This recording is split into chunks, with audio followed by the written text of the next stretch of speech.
The recording is on. Perfect. Okay. Well, I want to first start by welcoming everybody to tonight's joint session. I am especially pleased to hear all of you have worked with John Gould before. And for the students who haven't worked with me, I'll give you a little bit of information about my background, and then I'm going to jump into something really important. So my name is Dr. Kristen Betts, and I actually started back at Drexel in 2004 when we were developing the first online master's degree program that was not part of the K through 12 education programs that we had. I stayed on, we developed lots of other master's programs, and I was one of the founding directors of the EDD program. And I will say it's been an exciting journey in the program. I left for a little while. I went and I worked with the university in Georgia, and then I was recruited to work with Forbes in New York City to launch some of their educational programs, and then I came back to Drexel. So it's been wonderful. I've worked with for-profits, privates, public institutions. I started out as a K through 12 high school Spanish teacher. I've also lived in Spain. I taught English. I speak Spanish, and I'm very passionate about education. One of the areas that I most enjoy is going to be the scholarly writing and the research, and I would say most of all professional development. So you'll get lots of those plugs. So with that in mind, I'm going to introduce you to a new area that we developed in Blackboard, and it's really important. Literally, we spent 1 year on a committee developing this just for doctoral students. So when you log into Blackboard, I want you to go up to the community section, and you're going to see what is the EDD dissertation community. Is everybody able to see that? You should have access to it. Dr. Gould, you're able to see this on the screen? Yep. Oh, that's it? Okay. If you don't see this in your Blackboard shell, you need to let Samantha know or let Dr. Geller know, because you should have access to this. You're going to click on the EDD dissertation community, and everything you need to know about the program is here. When in doubt, go to this section. You will start working with your supervising professor in term 6. You will be assigned your supervising professor. For myself and a number of faculty, we've created a folder system that'll make your life very easy. And everything we have in this folder system goes right back here. So one thing I would encourage you to look at, the forms. You're going to need to get all of your forms in as you go through the program. But this is most important right now, the dissertation handbook. I'm going to show you some things you'll need for 803 and 810. So when you click on the dissertation handbook, you're going to see here there's an electronic copy and there's a hard copy. You need to be familiar with the handbook. I say that because for our class in 803, you're going to be turning in sections of chapter 1. Now, you can be as creative as you want with your research. You can be creative with the methods. You might want to do mixed methods. You might want to have pre and post, focus groups, interviews, collection of artifacts. Be creative there. You cannot be creative in things like your headers. So when you click here on chapter 1, this tells you what the headers are. There is no room for change with the headers. So when it says introduction to the problem, you're not able to say, I really don't like that. I think I'm going to do a heading 3, do it in italics, and I'm just going to call it intro. There's no option. So everything you see here has to be what you're going to be using within your paper. I will say this much. Save yourself the time, because we're going to have to grade it, turn it back, and then you're going to have to make the changes. So I tell students, make sure you use this. The other thing is, remember that anytime you have headings, whatever you write in that paragraph, you're going to have to use those words. So I can't tell you how many times students will turn in a section on the purpose, and they don't state the purpose is. It's like circumlocution. They talk about it, but you have to say the purpose of the study is, the problem is, the research questions are. So again, it's really written out there, but be creative in your research. The literature review as well. Everything you need to know is here, and then you're going to go into 810. The beautiful thing about what you're doing right now, the more time you spend creating this foundation, you're going to be able to move it forward with you to your other classes. You're going to thoroughly enjoy working on your quantitative courses, your qualitative, because you'll have a foundation. And I know for many of my students from 815, they're able to bring everything just for 803. You know, and if you happen to have a mic that is open, you might want to turn it off just so we don't have any extra noise in there. Other things, your dissertation timeline. I want you to go in. This is something that we spent about a year creating, and I think you'll find it very beneficial. You'll be able to see where you are. So right now, you're going to be in term 3. I know that Dr. Gould's class is going to be on a different trajectory, but I want you to look at your trajectory, because when you get to term 6, this is when you're going to be assigned your supervising professor. Make sure you understand it's a partnership. You want to work with them. Your chair or supervising professor is not supposed to reach out and say, you know, John, did you get this signed? John, did you get this in? It's a partnership. And so you need to make sure you're really proactive as well. If you haven't heard, follow up, but you also want to be a part of this. So go through and look at the information, because it will tell you exactly when your forms are due. You want to make sure that you're on top of all of this, when you're going to have your external readers. So again, very helpful things within here. All of your forms, as I mentioned, your D forms that have to be signed, start them early. Almost all of them, you have to put your name, your student ID, the date, your address. You're going to need to do that. So go in and prepare them. And the last thing is IRB. When you go in and you look at the IRB forms, everything you need is here. I encourage you not to just go online and Google. What happens is sometimes there's rogue pages that have not been taken down.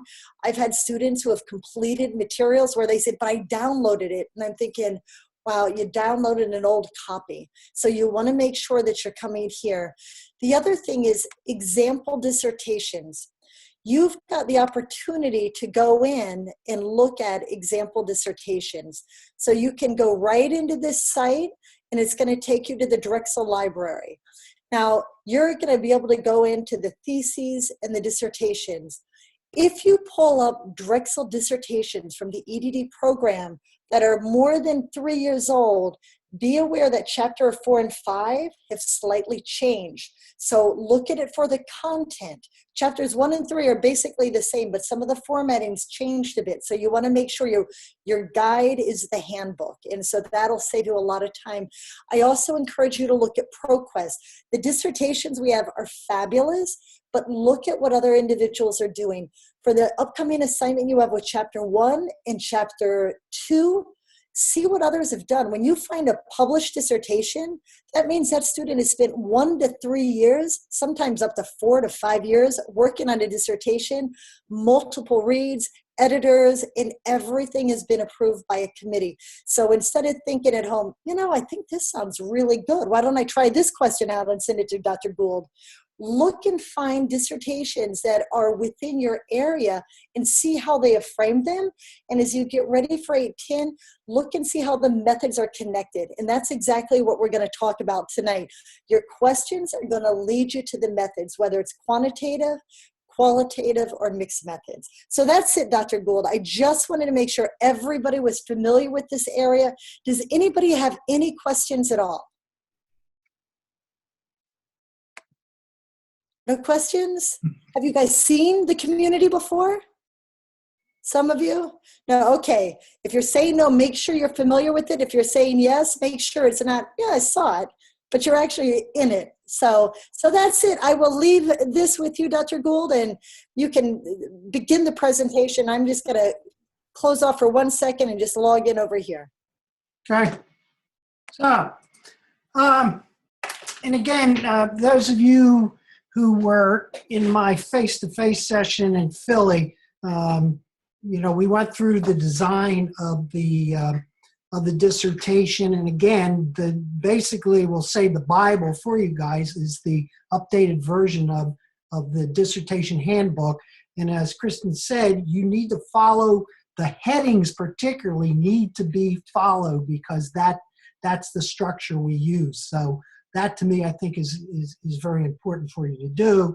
And, you know, if you have questions of either one of us at any time, you know, always contact us. And the other side of it is look at dissertation. So my class, I sent you tonight, I believe an email, a set of examples of purpose statements and questions that came from students in the 803 classes in the past, so you have a sense of what that is. I also sent you your teams, your work teams. So you should have gotten an email from me tonight. If you did not, then just let me know. So what we're going to do, really, as we've been going through this, I'm going to make the assumption that Dr. Betts' class is reading chapter 4 also. Our guys are chapter 2 and 4. So what we want to do is tonight just basically go through this to make sure that you're getting a sense of the difference between the qualitative and the quantitative study with the relationship of what the purpose is and research questions. So that's one of the things that we want to look at. So as you've read in chapter 4, as Cresswell talks about this, basically, this is why they're important. It's not rocket science when you think about it, but again, it's the major signpost of your study. It identifies, the type of method that you're going to be employing, and it also helps, to link with the results so that when you get into chapter 4 and 5, there's continuity and flow between all the chapters. So when your dissertation committee's reading it, they can see that flow from 1 to 2 to 3 to 4 to 5, that it's there. And then also when other people will read your studies who are, in the research world, they can see that flow. So that's very important for those statements, to deal with that. So in Cresswell, what he did was he got you to look at the sense of the purpose statement, the research question, and then if you're doing particularly a quantitative study, the use of a hypothesis. So when you look at this idea of the purpose statement, it's the overall direction. And in our handbook, it tells you one sentence really is what that purpose statement is, and then you embellish it with a paragraph or so. So it's used both in quantitative, qualitative research. So that's pretty straightforward. And then following from that purpose statement then is the question, to be answered. So again, depending on the qualitative or quantitative research, it's going to be one or more questions that study is looking at. Now, again, you're generally what you find is a central question in a qualitative study, followed up with maybe 3 sub-questions, which helps to go a little bit deeper into it. And then in the quantitative, you're working from a set of hypotheses, a null set, and then the hypotheses that you're looking at. And yeah, if I can jump in. Yeah, jump in, please. In terms of questions, one thing I want everybody to think about, and I'm sure you discussed this in 815, you are not going to have a series of 5 to 8 questions. Right. Sometimes what happens is students come out with questions, but they're great questions for a survey. They're great questions for an interview, but they're not research questions. And that's why I'm saying it's so important to look at how others have framed their research questions, because the research questions are large enough that you don't have to simply go in and do a quick query of a database to get the response or make a couple of phone calls. So these are much broader questions, but you should not typically go beyond 4. Dr. Gould, do you have anything to say about that? Yeah, that's it. Generally, my rule of thumb when I'm working with my students as a chair, generally and again, in a qualitative study particularly, is that there's a central focus question and no more than 3 sub-questions. And again, like I said, that's the sub-questions help you to go deeper into that initial focus question that you have, or the central question.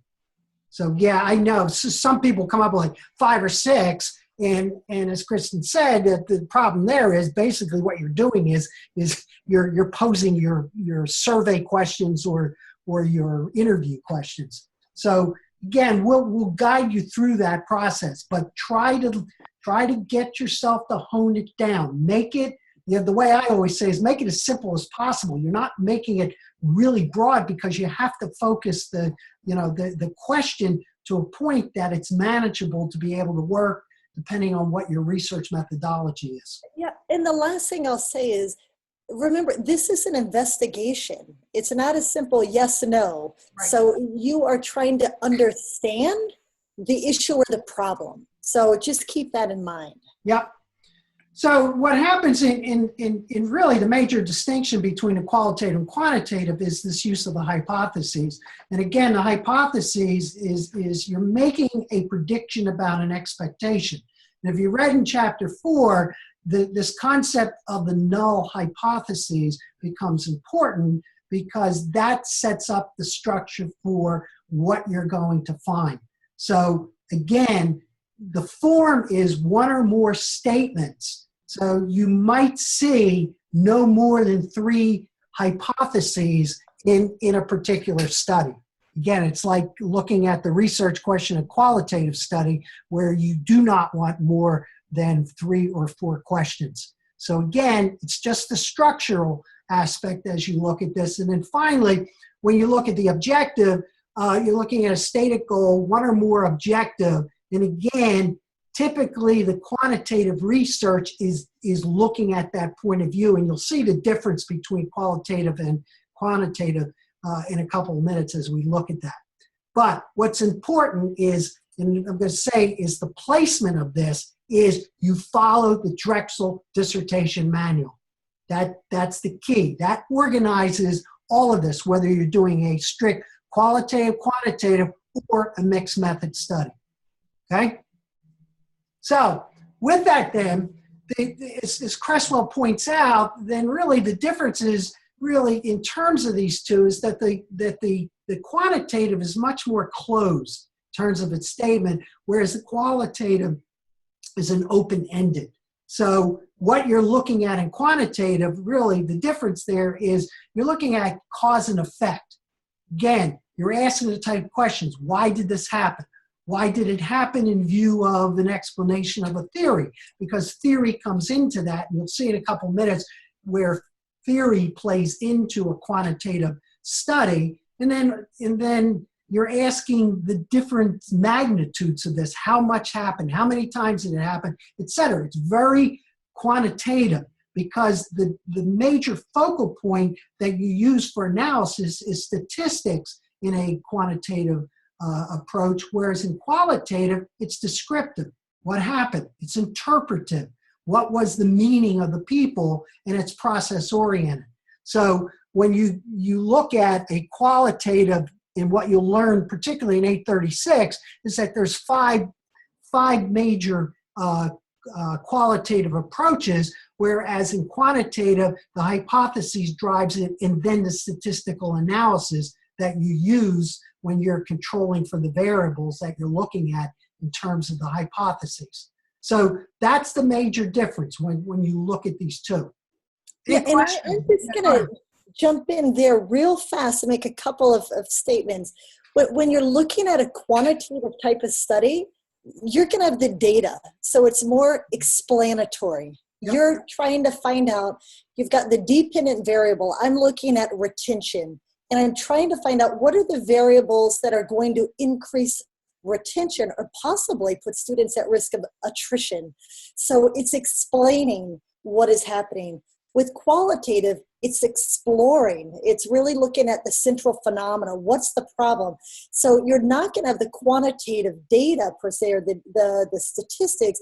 You're going to have themes that emerge, and you're going to be coding those. And it's just like the open-ended questions you're going to have with the quantitative, where when you've got open-ended questions, you're going to have to go through and do the coding as well. So those questions are going to be exploratory, where the quantitative are really more explanatory. Okay. Any comments, questions? Any thoughts about this?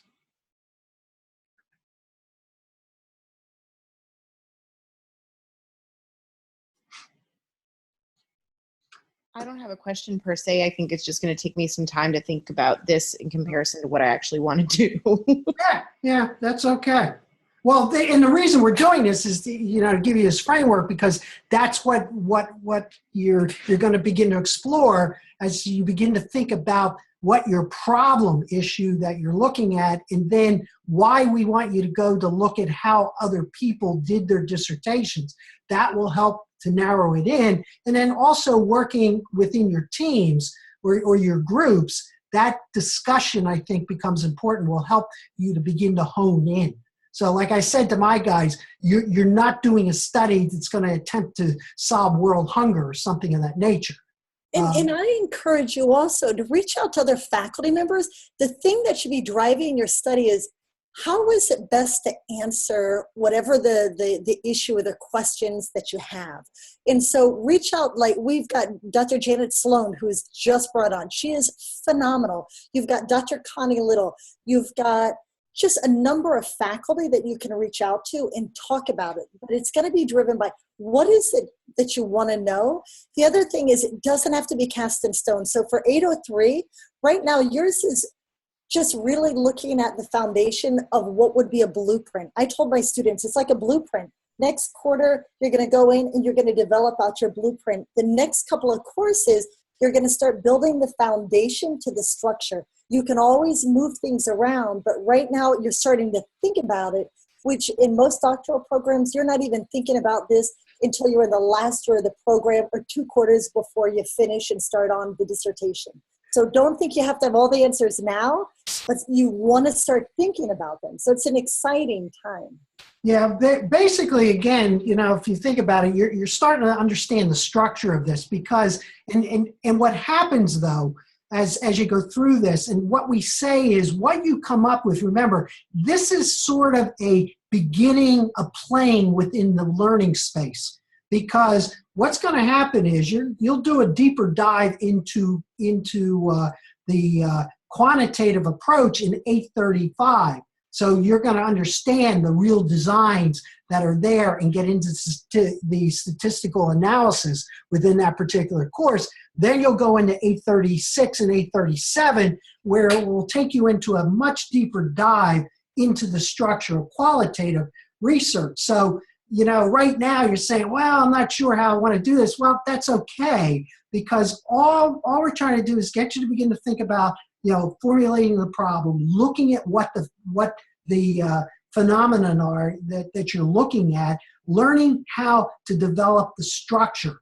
That's what's important right now, that you get used to it. So you go back to 800 and think about the iceberg. Again, you're looking at that. You're looking at an event that is a problem for you, or you have an interest about it. Then you're going to be looking at the data, the analysis of that. Then you're going to start looking at the structure. So what's the best way I can structure that out? And then, as I said to you, if you think about the mental model component of that, that's when you get into your researcher stance, the conceptual framework. So again, think about these as we're now starting to understand the structure, okay? So when you look at this, so as Cresswell talks about from a qualitative point of view, is that really you're looking at a central phenomenon, an issue, a process. For example, I've had students that looked at what's, about how a kid experiences retention in 7th grade. So that individual who did their study around that, they're very much interested in that and how kids experience that. Whereas you might look at how the implementation of maybe a certain type of program impacts the development of teachers in terms of their professional development, or a principal. So again, you're looking at a central phenomenon, you're looking at an issue that you would like to study, and then as you look at this, it's built on an emerging design that really is centered in 5 distinctive qualitative approaches. And those approaches, are ethnography, there's case studies, there's phenomenology, there's grounded theory, and there's narrative. So these are the structures that you will look at when you look at these. So the elements then, again, if you think about, and you've been looking at the dissertation manual we have, it's a single sentence. That's what the purpose statement is. The purpose of this study. as Dr. Betts says, make sure that that first sentence is that the reader knows, this is the problem, this is the purpose of the study. Then you define what that central phenomena is, and then you begin to say the type of qualitative design that you might be looking at. And then look at the words: explore, understand, discover. And you're looking at participants, and you're looking at the research site. So these things come into play for you. Kristen, anything you want to add to that? Okay. So then the question then, as we said, is that central question is the overarching question for you to explore in the study. And then what you're going to look at is, and as I said to you, is that as you think of that central phenomenon, the central question that you're looking at, then what you want to do is break that down into smaller bits, no more than 3, so that it helps you now to narrow the focus into that question. And the way in which you do that then allows you then to begin to formulate how you're going to collect data, whether it's going to be through survey process, interview process, etc. But those sub-questions are the drivers to a deeper level to answering that central question that you have. And then the interview questions then, they're asked during your interview and are based on those sub-questions and the central question. Okay? Questions, comments, make sense? All right, hearing none, moving along. So, now, here's what you need to know about the quantitative purpose statement, the research question and hypotheses. So what you're going to be dealing with here is very important in terms of the design. Variables, theory, and what elements go into these statements in the question. So this is really the essence of how do I begin to organize in a quantitative point of view so that I'm looking at cause and effect. So these concepts become important. So variables and constructs really is, so really a variable, as he defines it for you, is an attribute or a characteristic stated in a specific or applied way. You'll see examples of that. And then a construct is an attribute or a characteristic expressed in an abstract or a general way. So just think about these concepts. The variable is really what you might want to be looking at, and I'll show you that in a second. So characteristics or the attribute of a variable, first of all, is it can be measured. So that's important. A variable is measured. So it can be assessed on an instrument and recorded on an instrument.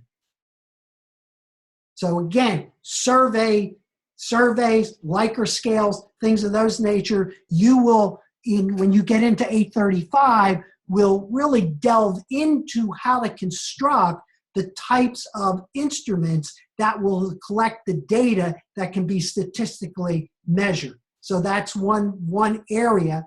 And also what you have is it varies, can assume different values or scores for different individuals. So again, I use the word Likert scale. And I'm sure you've all taken surveys that use Likert scales, but the design of that survey is extremely important because it's going to impact the type of statistical analysis that you will eventually use for large sets of data. The other thing I think is important to understand is that in a qualitative study versus the quantitative study is that in the quantitative, you deal with larger data sets than you do in a qualitative study. Okay? So that makes sense so far? So make sure. Can you repeat that? Repeat what? That in a in a qualitative study, the qualitative study, you're working with smaller data sets or smaller number of participants, whereas in a quantitative study, you're working with larger data sets. So you might do 75 or 80 people or 100 people or 150 people in terms of a survey to collect that data. Okay. I have a question, Dr. Gould. Yes. I understand that our approach is dependent on, the main problem that we want to look at and so on. But like some schools and some departments, I feel historically from my grad program for my master's, lean quantitative versus qualitative. Is there like a trend with the EDDs, to go one way or another, or to be encouraged to go one way or another?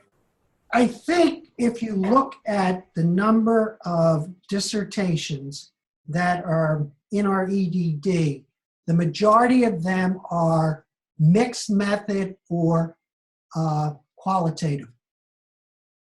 You do have some quantitative. So I've chaired 17 dissertations. Of those 17, one was a quantitative study. Now, I will say I'm the complete opposite. Yeah, which is okay. So I would say all of mine have been quantitative or mixed methods.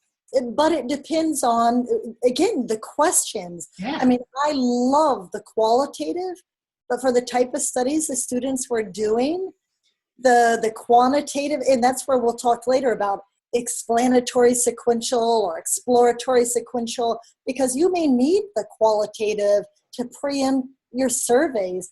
Or in my case, the students were doing really dynamic programs where they had pre and post because they were offering a new dynamic type of training, and then they would follow up with the qualitative so they could do the exploratory and learn more about what was the takeaway, what was your experience like. So I think it all depends. Yeah, and it also depends on your chair, and I think that becomes important in terms of where their, we'll say their expertise or their research chops lie.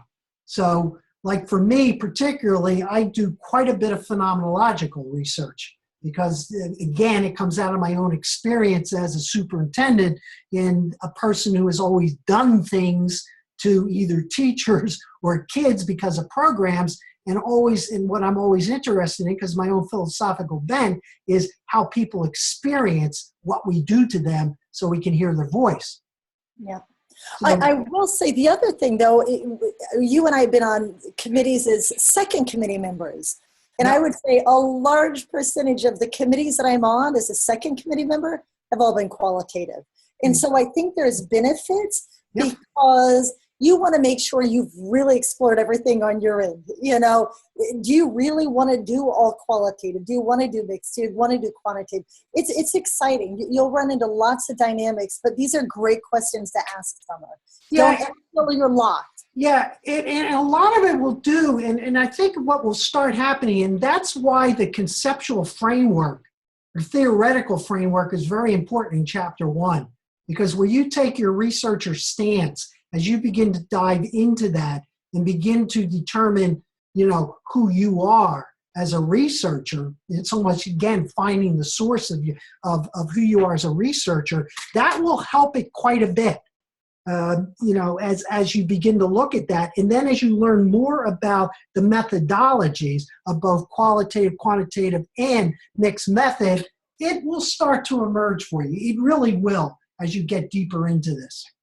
And the last thing I'll say, the more familiar you are with different dissertations, you're going to start noticing patterns emerge in terms of what you're attracted to, the types of studies that you're seeing, and it'll make it far easier.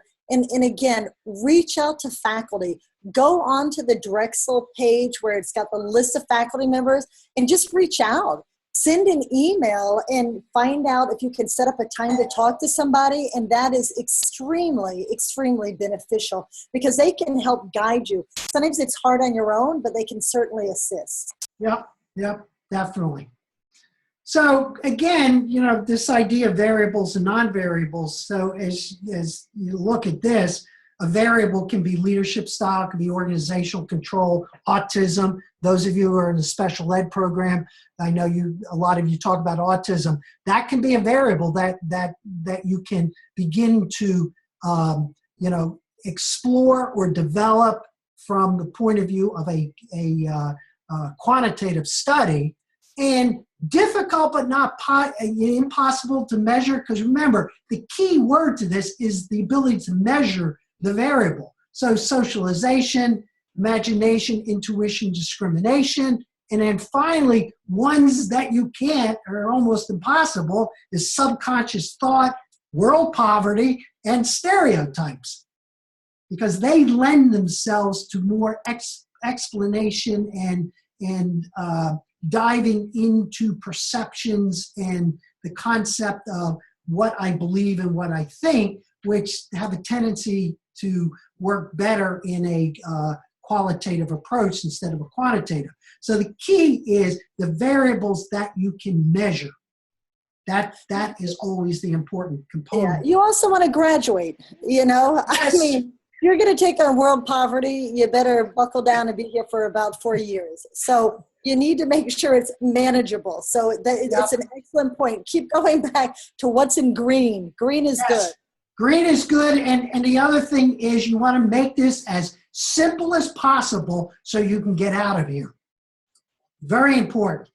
So now when you look at this, you know, from the families of variables, as he breaks these down, I think this is important for you to at least begin to understand. And what I'm going to suggest is that you start looking at professional journals that are quantitative in nature, so you can begin to see this stuff, how it's written up, not necessarily dissertations, but research studies themselves. Because I think that's important for you to understand this, because, all right, you're doing the dissertation, but depending on, once you get through that dissertation, if yourself wants to do dissertation, or not dissertation, but research studies, even within your environment, or if you're in a higher ed environment, because that's important to you, that understanding the design of what these are and how to do them, I think becomes very important, because there is a little difference between many of the research studies you look at and dissertations.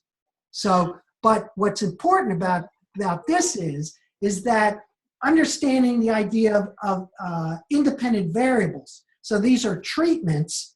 So as Dr. Betts said, you know, someone was looking at we'll say a treatment or a program that was instituted, and to study the effect of that can be measured and looked at. So the independent variable then, you know, is that attribute or characteristic that influences or affects the outcome or a dependent variable. So it's the treatment, what you're doing. It's what can be measured. It's what can be controlled, and moderation. All right?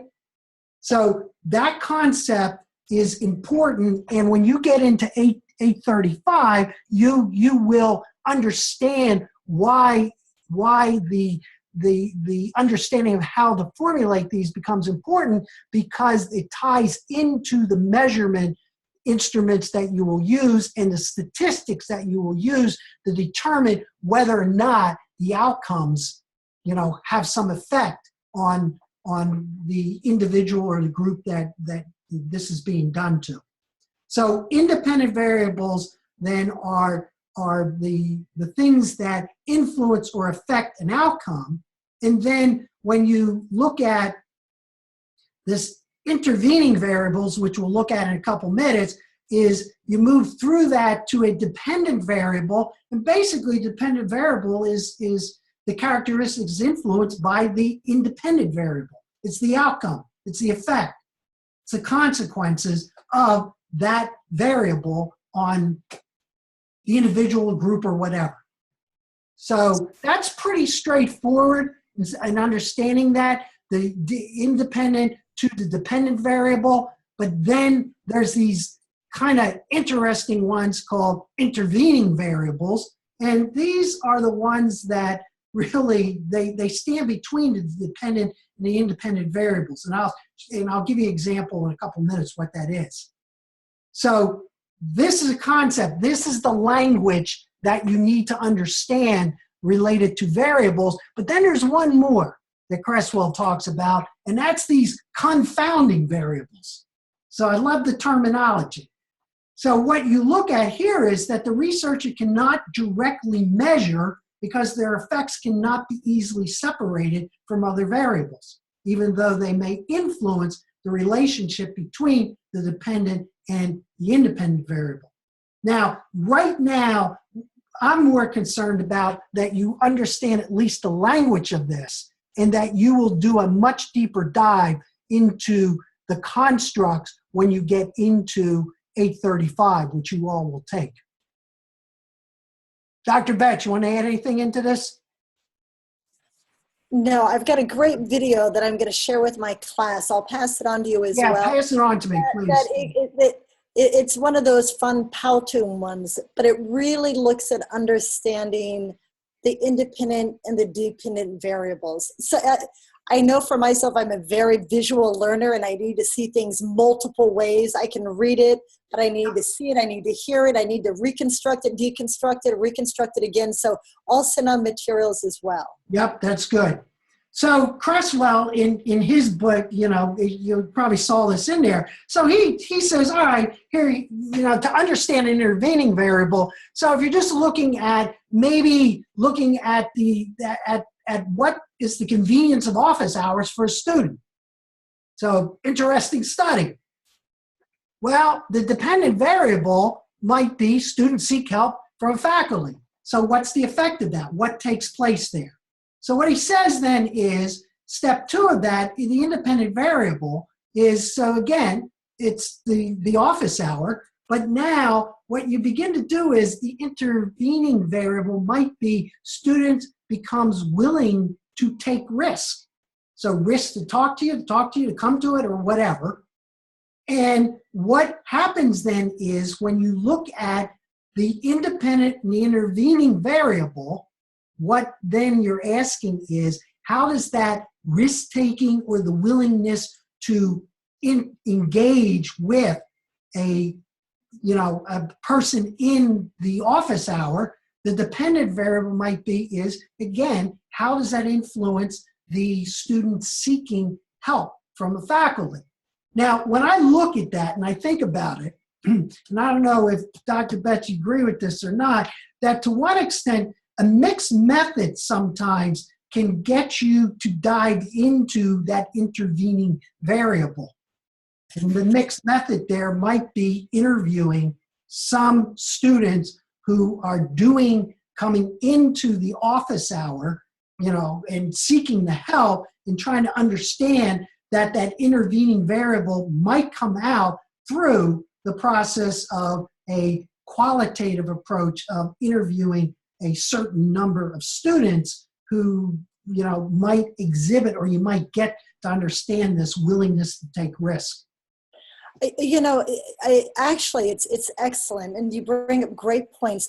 One thing I would stress is when you look where it says student seeks help from faculty, your goal is to look at increasing or decreasing. So our goal, and I'll give you an example, most of my research looks at student retention and completion. So I'm always interested in what are the factors or variables that may increase student retention or potentially decrease attrition. And so all of these, the convenient office hours, that's one. It could be, there's a number of things, location of the office. But Dr. Gould's right. So you can have all of that, but it's not going to capture things that aren't on that list. Even when you have the drop-down list where it says just not interested and it's an open-ended, what does that mean? I can code it, but if I did a mixed methods and ask the students, would you be willing to participate in a focus group or an open or an interview, I can actually take the open-ended questions and develop my questions for those interviews and say, okay, let's explore. Some students had cited, or when looking at why students might not come, what are other reasons? And then they can talk about that, and that becomes the exploratory. You might say, well, if the student said perhaps not interested, how would you describe? And all of a sudden, you're able to explore that beyond simply having something that you've coded or you can't really extrapolate. So I hope that helps. But that's part of trying to figure out what that increase or decrease is, because it may not be on the survey. You may not necessarily get what you want from the open-ended question. Yeah, it could be simply a simple fact is that a person can't stand being in a room with no windows. Exactly. Yeah. Really.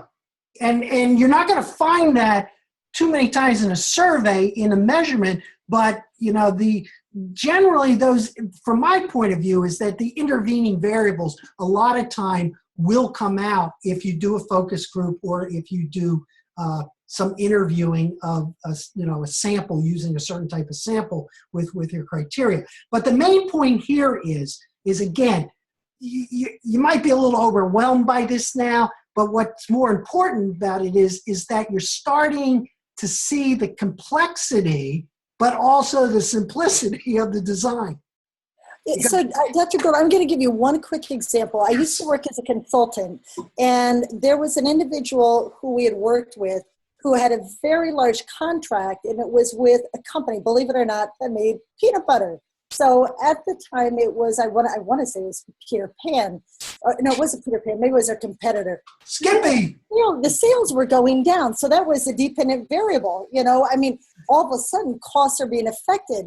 Well, what they did, they spent millions of dollars. They changed the label. They changed the color. They changed the marketing. They changed the flavor. They still couldn't figure it out. So they sent surveys out. They got responses. So they decided to host focus groups. This gentleman was hired to help solve the problem. They couldn't do it internally. Hosted focus groups.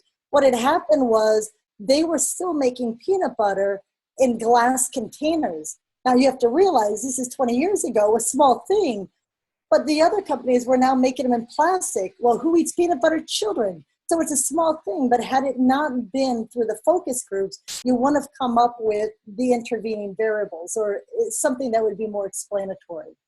I hope that helps. Yeah, that's good. Yeah. While you were talking about that, I was thinking, wasn't it Coke or Pepsi ran into that problem? So, all right, now let's go to the other thing that's important in terms of this. When you do a quantitative study is theory.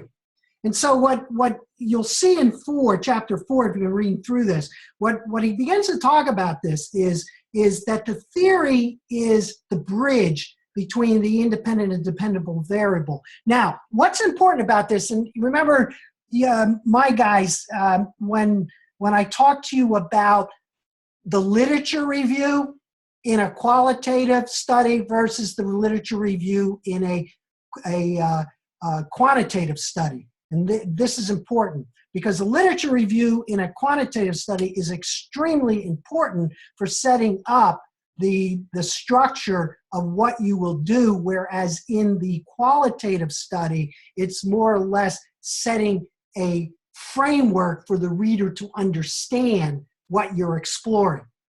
So what that comes out to is, so if you can see this, no test to extensive tests by other researchers, and then narrow application to broad application. So what he says is the bottom area. So what you might do is the explanation posed by you is a hunch for why the independent variable relates to the dependable variable. So when you start out, that, you might start out with this hunch of what you want to study and what you're looking at. But then what happens is that now you begin the theoretical rationale posed by other authors based on studies for relationships. So this is where your dive into the literature review becomes important, because the theory that you're developing that drives your hypotheses becomes important. And so what then will happen is that the conceptual framework then often expressed as a visual model by other authors for relationships. So what and I think as Dr. Betts says, the ability to show those relationships, and you will see in all our dissertations and in many even research studies, the use of visualizations, the use of figures, the use of the way to show the relationships from a visual point of view. That's why in conceptual framework, and when you're putting that together, we always tell you to make a visualization of it, because that visualization then leads to chapter 2 in the strands that you will be developing for your literature review. And then finally, what Cresswell says is that then, as a formal theory, that is expressed by connected hypotheses and variables identified by authors. So what the quantitative study does is it is driven by research from other people and the gaps that might be in that research that you're trying to explore. The one thing I will encourage everybody not to do is set out to prove something. And I will say I've served on a couple of dissertations where it took students an extra quarter or two because they couldn't remove themselves and put themselves in as a researcher. They really wanted to show that what they were testing was going to work and was the best thing for their school district. And when you go in it like that, it makes it very challenging because, as Dr. Gould said, you're building upon the literature. My dissertation, I think probably the best thing that came out of it was I had used hypotheses. Many of the hypotheses I came up with, they weren't what we thought. In fact, what we found was the contrary. And I'm cited in lots of articles for coming out with really new research that hadn't been explored, that led to additional research.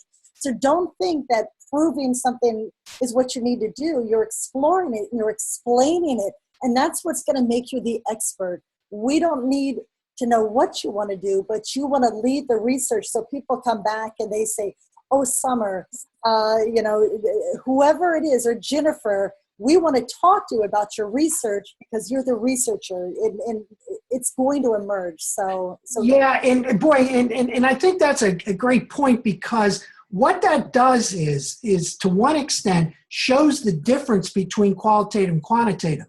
Because when you're in a quantitative study, you're not part of that study. You're a researcher. You're looking at it.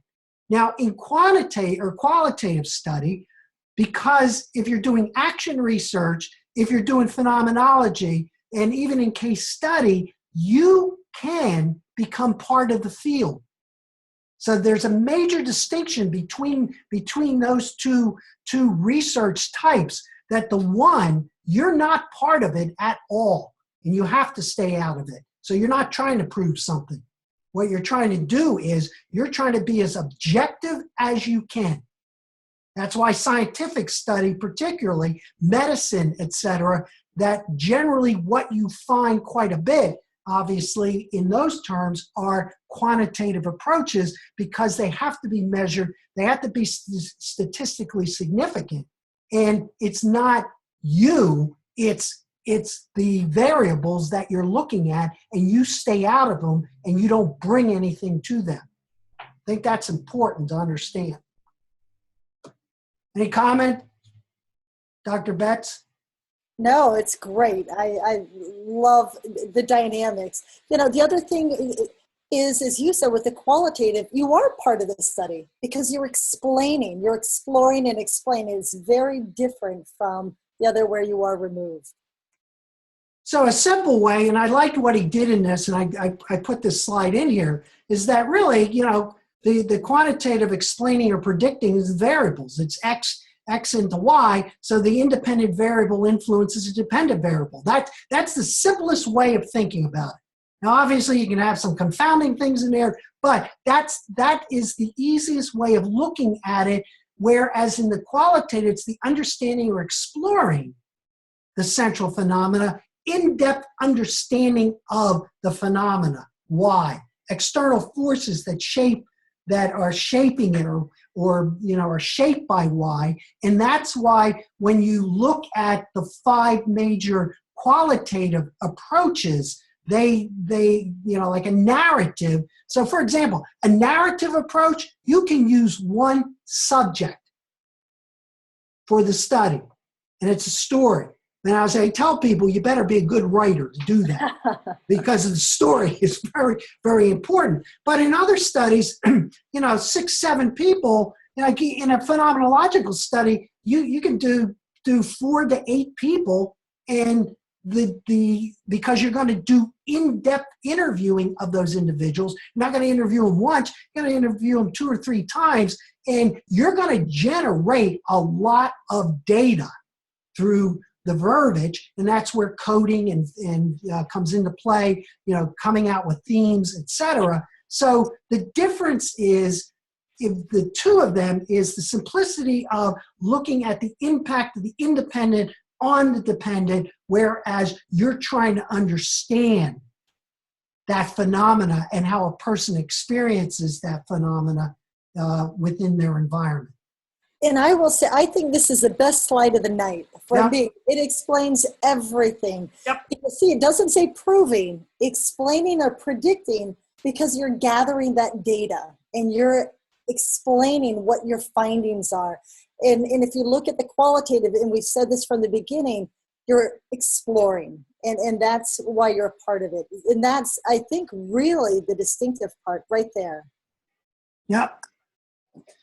So I think this is the last slide. Yes, it is. All right, cool. So, wow. In 1 minute to spare. I tell you. See these guys, now I'm looking at the expression in their faces. So it's like, so, I know these guys. So again, all we want you to do is start thinking about this. You're working on your chapter 1. You're working now in your groups. My guys, you now have your list of your groups. And, the important thing is, as you explore this, get in touch with us. That's the important thing. This is new to you. It is a way of shaping your own mindset in order to organize this. That's why the manual is your structure, and you follow that. And all you're going to do is, if you follow what's under each one of those headings, you'll just expand it with your knowledge that you're generating. That's all you're doing.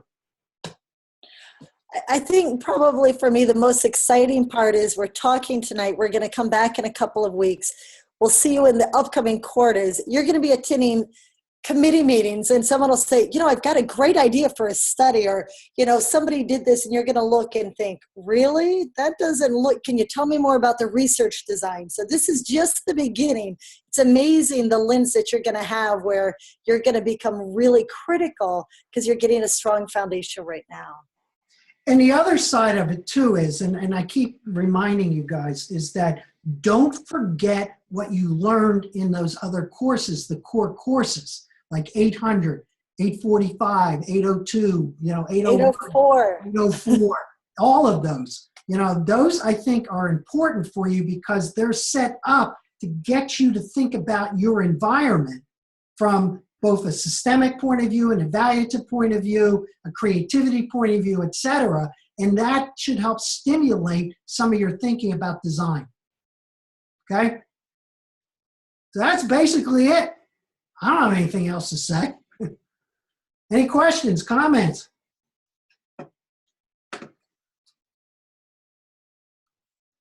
Dr. Gould, I feel like you felt when you just said you look like, that's how I'm feeling right now. It's okay. It's all right. Don't worry. On our next, down in DC when we meet, we'll do a deeper dive into this. Yeah, and for my students, I've already posted the slides. I just thought, just in case anybody after this thinks, oh my goodness, I need to go back. So I'm going to get Dr. Gould to share the recording in case you want to go back. But we'll continue to have the slides. And I will say, just focus on that textbook. The textbook is fabulous. And I'll continue to send you notes. Yeah, and I'll put the slides up, or not slides, I'll put the thing up on my YouTube site where it's all you guys know, and then I'll just send out the, I'll give you the URL for it. So I am going to stop the recording.